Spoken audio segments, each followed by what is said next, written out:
Should I train through an injury? Coach Eric here with Strength Coach. Today, let's give you the what to do's and how to do's on how to still make progress despite your injury.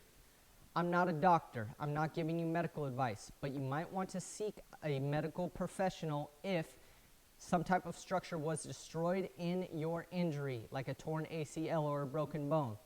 You have excessive swelling or bruising to the area, something just doesn't quite feel right, or it's limiting your day-to-day activity, go see a doctor. Let's talk about if your injury was acute or chronic. A chronic injury, it happens over and over and over. It always feels the same. Maybe it's a bad technique of a movement, or maybe it's just simply overuse and you need to give your body a chance to heal. Or was it acute, meaning you rolled your ankle, you pulled your hamstring, you know the exact day and time that you hurt that muscle or that joint. The strategy on how we train through it will alter. We've got to test, we've got to retest. We've got to kind of feel this thing out and see where we're able to kind of push and where we need to pull back. First, we need to understand the mechanism of injury. How did the injury occur, or what caused the injury? Let's take a pulled hamstring, for example. If you were sprinting, you might have been in a hip flexed, knee extended position. Your hamstring lengthened too far, too fast, and therefore we're probably not going to be able to train that hamstring in a lengthened position, but I might be able to train it in more of a shortened position. So focusing on either the concentric portion of it or maybe the isometric portion of it, but definitely not the eccentric portion of it, because I don't want the hamstring to lengthen anymore. I've got to find the range of motion on which I can tolerate and be able to actually continue to progress either the strength or the size gains.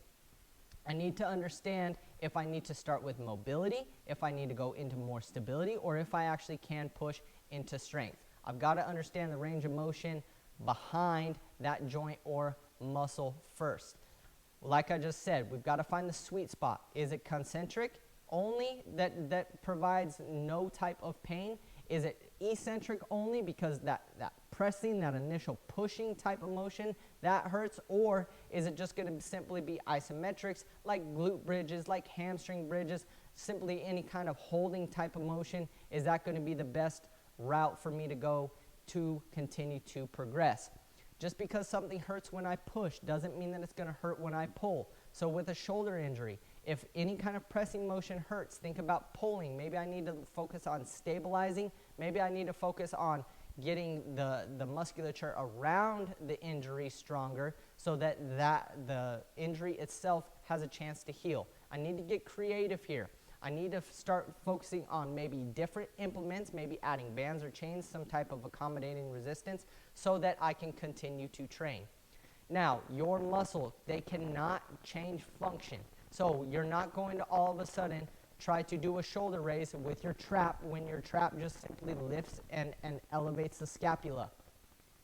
I'm not going to start to do a shoulder raise with that trap. So I'm not changing the function of the movement, but what I am doing is I am recruiting other musculature around it to aid in the movement. So just because I train differently doesn't mean that I'm quote-unquote compensating.